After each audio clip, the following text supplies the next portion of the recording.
지난 주일에 우리는 어떻게 예배 드려야 하는가에 대하여 알아보았습니다. 계속해서 예배에 대하여 말씀을 듣고 있습니다. 예배는 주일에 교회에 오기만 하면 되는 것이 아니라 한 주간 동안 우리가 살아온 삶과 예물을 드리는 것이라는 것을 우리는 너무나 잘 알고 있습니다. 지난 시간에 그럼 어떻게 드려야 됩니까? 하나님께서 명하시는 대로, 내 생각대로 내 뜻대로 드리는 것이 아니라 하나님께서 명하시는 대로 드려야 한다는 것을 알았습니다. 명하시는 대로 살아온 삶, 우리 하나님께서 명하시는 예물을 드려야 한다는 것입니다. 자, 그러면 오늘은 왜 예배 드려야 하는지에 대하여 알아보도록 하겠습니다. 우리는 매주 예배를 드리지만 예배를 드려야 하는 진정한 이유는 모르고 드릴 수 있습니다. 아니, 알고 있어도 깨닫지 못할 수도 있습니다. 예수 믿으면 당연히 예배 드려야 하는 것으로만 알고 있을 수도 있습니다. 예수 믿으면 주일에 안 가니까 마음이 무겁더라, 좀 찜찜하더라, 또 목사님이 오라 하니까, 교구장님이 강요하니까, 인도한 사람이 가자고 조르니까 올 수도 있었을 것입니다. 그러나 우리의 생각이 아니고 우리 하나님께서 우리에게 왜 예배를 드리라고 하는 것인지, 우리 하나님의 말씀에서 왜 예배 드려야 하는가를 살펴보도록 하겠습니다. 첫째, 우리 하나님께서는 우리를 구원하신 목적이기 때문입니다. 예배를 드리는 것, 우리 하나님께서 우리를 구원하신 목적이다. 우리 하나님께서는 우리를 구원하셨습니다. 우리를 죄에서 구원하시고는 우리 마음대로 살아라는 것이 아니라 오히려 그 반대로 이제 네 죄가 사함을 받고 네가 구원을 받았으면 이제는 네 마음대로 편한 대로 사는 것이 아니라 우리 하나님께서 명하시는 대로 살아라. 즉 하나님을 섬기며 살아라고 우리를 구원해 주셨다, 이 말입니다. 출애굽기 8장 1절을 한번 찾아보도록 하겠습니다. 오늘 본문 말씀입니다. 출애굽기 8장 1절입니다.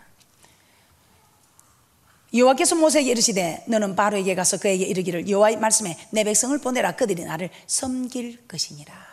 우리 하나님께서 우리를 구원하신 목적은 하나님을 섬기게 하기 위함이라는 것입니다.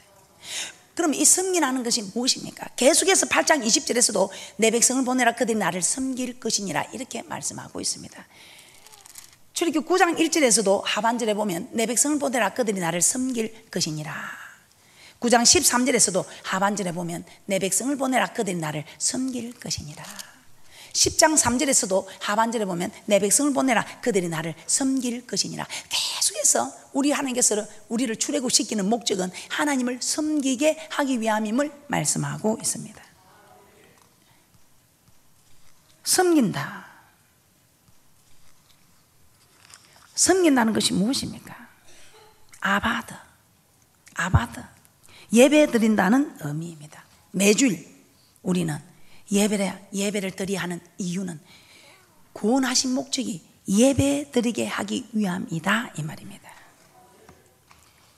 그 이스라엘 백성과 우리가 무슨 상관이 있습니까? 이렇게 말할 줄 모르지만 우리 하나님께서는 갈라디아서 3장 29절에 너희가 그리스도께 속한 자면 곧 아브라함의 자손이요 약속대로 유업을 이을 자니라. 그래서 그리스도에게 속한 자라는 것은 예수 그리스도를 나의 구주로 고백한 사람들, 이 사람들은 아브라함의 자손은 이스라엘 백성입니다. 우리 또한 아브라함 자손, 즉 영적 이스라엘 백성이 되었다는 것입니다. 그렇기 때문에 우리 하나님께서 이스라엘 백성을 구원하신 목적이나 오늘날 우리를 구원하신 목적이나 동일하다는 것입니다. 똑같이 하나님을 섬기게 하기 위해서.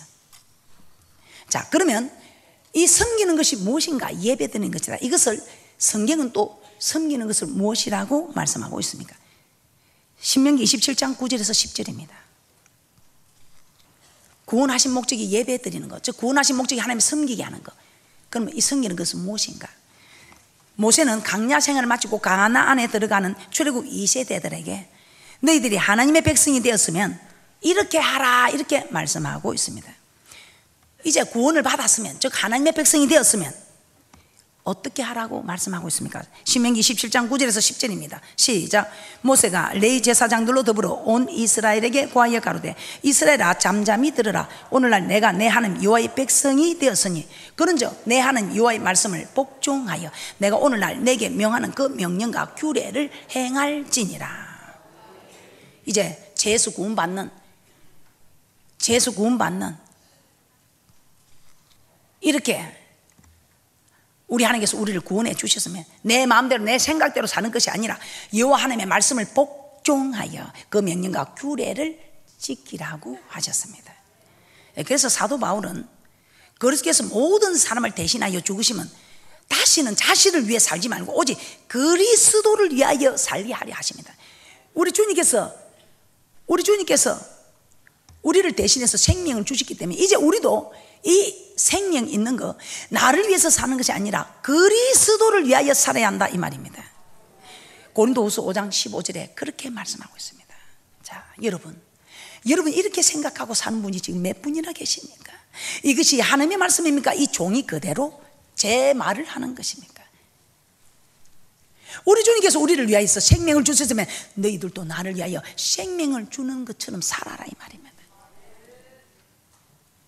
이제 네 자신을 위해서 사는 것이 아니고 내가 너를 구원해 줬으면 아무 공로 없이 그냥 우리 하나님께서 전적인 하나님의 은혜로 우리를 구원하여 주었으면 이제는 내가 너를 위해 생명을 줬으니 너도 나를 위해서 살아야 된다 이 말입니다. 고린도후서 5장 15절입니다. 함께 보겠습니다. 시작. 저가 모든 사람을 대신하여 죽으시면 산 자들로 하여금 다시는 저희 자신을 위하여 살지 않고 오직 저희를 대신하여 죽었다가 다시 사신 자를 위하여 살게 하려 함이니라. 예수 그리스도를 나의 구주로 영접한 자는 다시는 자신을 위해서 사는 것이 아니라 나의 죄를 대신해서 십자가에 못 박혀 피 흘려 돌아가신 그 예수님을 위하여 살아야 한다 이 말입니다. 이처럼 하나님께서 우리를 구원하신 목적은 하나님께 예배드리기 위하여 하나님을 위하여 살아가도록, 이 말은 하나님의 말씀에 복종하도록, 나를 위해서 사는 것이 아니라 이제는 예수 그리스도를 위하여 살아야 한다는 것입니다. 자, 이 세 가지 의미, 하나님을 섬기는 것은 곧 예배라고 합니다. 그리고 예배는 무엇입니까? 하나님의 말씀대로 우리의 삶과 예물을 드리는 이것이 예배입니다. 그리고 이렇게 말씀대로 사는 이것이 예수 그리스도를 위하여 사는 것이다 이 말입니다. 제가 다시 한번 할까요? 왜 제가 이렇게 하나님을 벌벌 떨며 두려움으로 섬기겠습니까? 하나님을 섬기는 것은 예배입니다. 이 예배는 무엇이라고 합니까? 하나님의 말씀대로 살아온 삶과 예물을 드리는 것입니다. 곧 이렇게 말씀대로 사는 것이 예수 그리스도를 위해서 사는 것이다 이 말입니다.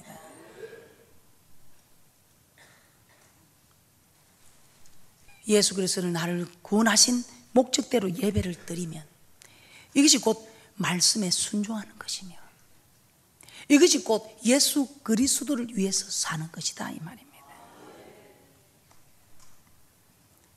내가 너를 대신하여 죽었으니 이제는 모두가 자기 자신을 위해서 살지 말고 오직 나를 대신하여 죽었다가 다시 부활하신 그 예수 그리스도를 위해서 살아야 한다 이 말입니다. 왜 예배를 드려야 되는가? 두 번째, 하나님과 맺은 언약이기 때문입니다. 시편 89편 3절입니다. 시편 89편 3절에 주께서 이르시되 내가 나의 택한 자와 언약을 맺으며 내 종 다윗에게 맹세하기를. 그런데 하나님은 이스라엘 백성이 이 땅에 태어나기도 전에 그들의 조상 아브라함에게 그들이 애굽에서 종살이 하다가 큰 재물을 이끌고 나올 것이라고 예언을 하셨습니다. 창세기 15장 13절에서 14절입니다. 한번 찾아보도록 하겠습니다. 창세기 15장 13절에서 14절입니다. 우리 하나님께서는 이스라엘 백성이 이 땅에 태어나기도 전에 그들의 조상 아브라함에게 예언을 하셨습니다. 창세기 15장 13절 14절입니다. 시작. 여호와께서 아브라함에게 이르시되 너는 정령이 알라. 내 자손이 이방에서 객이 되어 그들을 섬기겠고 그들은 400년 동안 내 자손을 괴롭게 하리니 그 섬기는 나라를 내가 징치할지며 그 후에 내 자손이 큰 재물을 이끌고 나오리라. 하나님께서 이스라엘 백성을 하나님 백성으로 택하셨다 이 말입니다. 하나님 아브라함에게 예언하신 대로 이스라엘 백성을 애굽에서 인도하여 내셨습니다. 그리고 시내산에서 그들과 언약을 맺자고 하셨습니다. 그 언약을 지키면 어떻게 된다고 하셨습니까?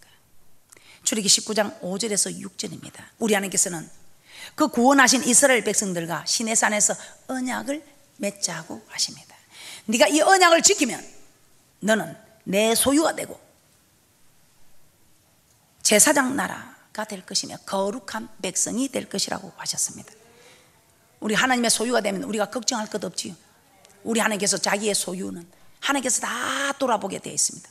그리고 제사장 나라로 만드는 머리가 되는, 그리고 저 천국에 거룩한 성에 들어가는, 저 천국에 들어가는 거룩한 백성으로 하나님께서 삼아 주시겠다고 약속합니다. 출애굽기 19장 5절에서 6절입니다. 시작. 세계가 다 내게 속하였나니 너희가 내 말을 잘 듣고 내 언약을 지키면 너희는 열국 중에서 내 소유가 되겠고 너희가 내게 대하여 제사장 나라가 되며 거룩한 백성이 되리라. 너는 이 말을 이스라엘 자손에게 고할지니라. 그러나 언약을 지키지 않으면 하나님과 아무런 관계가 없어져 버립니다. 아무리 이스라엘 백성이 하나님의 강권적인 은혜로 애굽에서 나왔다 하더라도 하나님의 소유, 제사장 나라, 거룩한 백성은 되지 못한다는 것입니다. 시내산에서 맺은 이 언약이 오늘날 우리와는 아무 상관이 없을까요? 그렇지 않습니다. 신명기 5장 2절에서 3절입니다. 신명기 5장 2절에서 3절입니다. 모세는 가나안에 들어가기 전에 그 조상들이 시내산에서 맺은 언약은 가나안에 들어가는 2세대들에게 그대로 시내산에서 맺은 언약을, 그 언약을 그대로 전하고 있습니다. 시내산에서 맺은 그 언약을 가나안에 들어가기 전 2세대들에게도 그대로 전하고 있습니다. 신명기 5장 2절에서 3절입니다. 시작. 우리 하나님 여호와께서 호렙산에서 우리와 언약을 세우셨나니 이 언약은 여호와께서 우리 멸조와 세우신 것이 아니요 오늘날 여기 살아있는 우리 곧 우리와 세우신 것이라. 우리와 세우신 것이라. 아, 목사님, 그는 가나안 들어가기 전 그 이스라엘 백성들, 출애굽한 이스라엘 백성들 2세대들에게 하는 말이지 우리하고 무슨 상관이 있습니까? 이렇게 말하실 수 있습니다.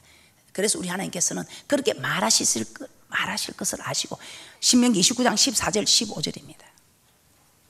우리 하나님께서는 그 자리에 있지 아니한, 즉 태어나지 아니한 자에게까지도 이 약속은 그대로 이루어짐을 말씀하고 있습니다. 그대로 적용이 된다는 것을. 신명기 29장 14절에서 15절입니다. 시작. 내가 이 언약과 맹세를 너에게만 세우는 것이 아니라 오늘날 우리 하나님 여호와 앞에서 우리와 함께 여기 선 자와 오늘날 우리와 함께 여기 있지 아니한 자에게까지니. 그래서 여기 있지 아니한 자에게까지니, 그때 시대에 있지 아니한 자에게, 오늘 이 순간에도 여기 있지 아니한, 태어나지 아니한 자에게까지도 이 말씀은 그대로 적용이 된다는 것입니다. 앞으로 예수 믿을 자들에게도 이 말씀은 그대로 적용이 된다 이 말입니다. 오늘 그런데 저도 참 궁금했던 사실이었는데 우리 하나님께서는 어떤 하나님입니까? 부모가 젖먹이를 버리고 떠날지라도 우리 하나님께서는 절대로 우리를 버리지 않겠다고 합니다. 그런데 신기합니다. 우리 하나님께서 부모는 이런저런 이유로 자녀를 버릴 수도 있을지라도 우리 하나님은 우리를 버리지 않겠다고 합니다. 그런데 우리는 또 핏줄이니까 아무리 잘못해도 핏줄이니까 끝까지 그 핏줄을 끊지 않고, 핏줄은 핏줄입니다. 핏줄 아시지요? 핏줄은 끊지 못합니다. 아무리 잘못해서 끝까지 그 핏줄은 핏줄이니까 같이 갑니다. 그런데 이 핏줄은 무엇으로도 끊을 수 없기 때문에 같이 갑니다. 부모 자녀 간에 이 피로 맺어졌기 때문에 아무리 잘못해도 부모 자녀 간에 그 관계를 끊을 수 없고 피로 이루어진 그 부모와 자녀 끝까지 갑니다. 그런데 우리 하나님께서는 설사 부모가 자녀를 버릴지라도 젖먹이 아이를 버리고 가는 부모도 있을 수 있다. 그러나 나는 결코 버리지 않는다고 약속하신 주님이 우리를 버릴 수가 있습니다. 어떤 때에 우리 하나님은 우리와 피로 맺어진 관계가 아니고 우리 하나님과 우리는 언약으로 맺어진 관계입니다. 오늘 택한 자와 언약을 맺는다 아시겠습니까? 언약으로 맺어졌기 때문에 이 언약의 말씀대로 모든 것이 이루어져 간다 이 말입니다. 언약을 지키면 오늘 우리 하나님께서 너를 내 소유로 삼아주고 제사장 나라로 거룩한 백성을 삼아주지만 언약을 지키지 않으면 우리의 관계는 깨어진다는 것입니다. 하나님과 그 맺은 언약을 지킬 때 우리를 소유로 삼아주시고 거룩한 백성으로 삼아주시는데 제사장 나라로 삼아주시는데 그 언약이 깨어지면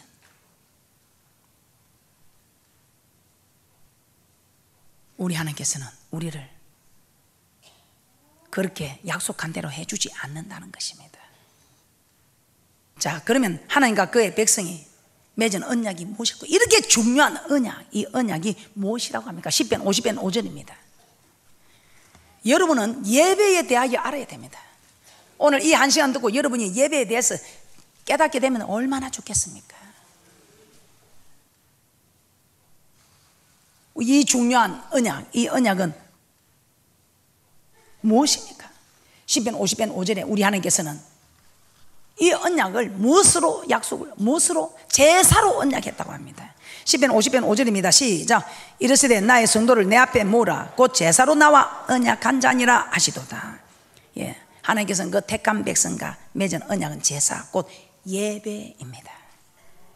그래서 예배를 드리는 자가 성도지 예배를 드리지 않는 자는 성도가 아니라는 것입니다. 예배를 드릴 때 하나님은 이 예배를 받으시고 우리를 소유로 삼아주시고 제사장 나라로 삼아주시고 거룩한 백성으로 삼아주시는 것입니다. 그러므로 이 세상에서 가장 중요한 언약은 하나님과 맺은 언약 예배입니다. 아무리 급한 일 중요한 일이 있다 해도 이 예배보다 급하고 중요한 일은 있을 수가 없다는 것입니다. 그래서 여러분이 살아가면서 어떤 일이 있어도 이 예배보다 더 중요하게 생각해서는 아니 되며 이 예배 드리는 일보다 더 급하게 생각해서는 아니 된다는 것입니다. 이렇게 중요한 예배를 여러분이 늦게 오시면 안 된다는 것입니다. 여러분 이 세상 살아가면서 가장 중요하게 여길 것이 하나님의 언약 이 예배라는 것입니다. 이 예배가 주는 그리스도시요 살아계신 하나님의 아들로 고백한 우리 믿음의 사람들에게는 인생 살아가는데 가장 중요한 것으로 가장 급한 것으로 가장 소중한 것으로 이 예배를 잘 드려야 된다는 것입니다. 이 예배가 성공하면 여러분은 성공하게 됩니다. 이 예배가 실패하면 여러분은 실패하게 됩니다. 여러분이 가만히 생각해 보세요. 여러분은 이 예배를 얼마나 귀중하게 생각했습니까? 여러분이 이 예배를 얼마나 급하게, 여러분이 이 예배를 얼마나 중요하게 생각하셨습니까? 인생 살아가면서 가장 중요한 것이 무엇이라고요? 예배입니다. 우리 하나님과 맺은 언약을 맺은 사람들은 이 세상에서 가장 중요한 것이 가장 우리가 급하게 우선해야 할 것이 이 예배라 이 말입니다. 우리 하나님께서는 이것을 가르치시기 위하여 여러분에게 이 종의 마음을 오그라들게 하면서 정시에 오라, 정시에 오게 하라, 이 예배를 가장 소중하게 가장 귀하게 가장 급하게 드리는 예배가 되게 했어서 너희들이 이 예배가 성공하면 너희들 인생이 성공할 것이다.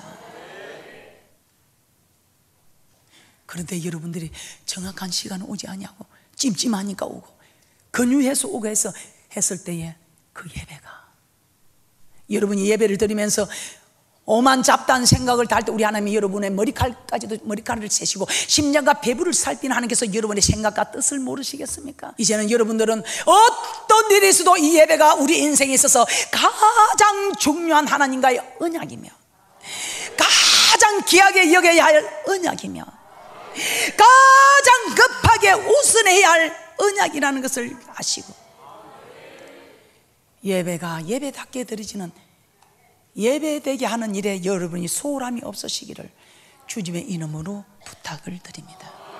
오늘 이 시간부터 우리는 예배를 가장 소중히 여기는, 예배를 가장 귀하게 여기는, 예배를 가장 우선시하는 믿음의 복된 자들 되셔서 예배가 성공함으로 인생이 성공하는, 저 맹세한 땅에 들어서 영생 얻는 복을 받아 누리는 위대한 사람들이 되시기를 주님의 이름으로 부탁을 드립니다. 결론입니다. 그동안 우리는 누가 언제 어디서 무엇을 어떻게 왜 예배 드려야 하는지에 대해서 살펴보았습니다. 예배는 누가 드립니까? 성도와 제사로 언약을 맺었다고 합니다. 그래서 예배는 구원받은 성도가 드립니다. 언제 예배를 드려야 한다고 합니까? 우리를 구원한 목적이 안식일을 지키게 하기 위함이라고 말씀하는 말씀을 통해서 신명기 5장 15절에 너는 기억하라, 내가 애굽 땅에서 종이 되었더니 너희 하나님 여호와가 강한 손과 편팔로 너를 거기서 인도하여 내었나니 그러므로 너희 하나님 여호와가 너를 명하여 안식일을 지키라 하느니라. 그래서 예배는 안식일, 지금은 주일에 드리고 있습니다. 어디서 예배 드려야 한다고 합니까? 우리 하나님께서는 그 이름을 두시고 여호와 이름을 두시고 택하신 곳, 신명기 12장 5절 6절에 그곳으로 찾아 나아갔어요. 신명기 12장 5절에서 6절입니다. 오직 너희 하나님 여호와께서 자기 이름을 두시려고 너희 모든 지파 중에서 택하신 곳이 그 거하실 곳으로 찾아 나아갔어. 너희 번제와 너희 희생과 너희의 11조와 너희 손의 거제와 너희 서원제와 낙헌 예물과 너희 우양에 처음 낳은 것들을 너희는 그리로 가져다가 드리고. 그래서 우리는 여호와 이름을 두시려고 택하신 곳으로 찾아 나아가서 예배를 드려야 합니다. 무엇으로 예배 드려야 하는가? 우리는 가인과 아벨의 제사를 통해서 가인과 그 제물, 아벨과 그 제물, 그래서 삶과 예물을 받으신다는 것을 알았습니다. 어떻게 드려야 하는가? 내 생각대로 내 뜻대로 아니고 여호와 하나님께서 명하시는 대로. 왜 드려야 하는가? 왜 드려야 하는 이유는 오늘 말씀처럼 하나님께서 예배를 드리게 하려고 우리를 구원하셨기 때문에, 예배를 드리라고 우리를 구원하셨기 때문에, 두 번째는 하나님과 맺은 언약이기 때문에, 그러므로 우리는 예배에 성공하여 영원히 성공하는 분들이 되시고 예배에 실패하여 영원히 실패하는 사람들이 되지 마시고 정말 주님의 이름으로 부탁합니다. 예배에 성공하여 모두가 영원히 성공하는 복된 분들이 되시기를 주님의 이름으로 축복합니다.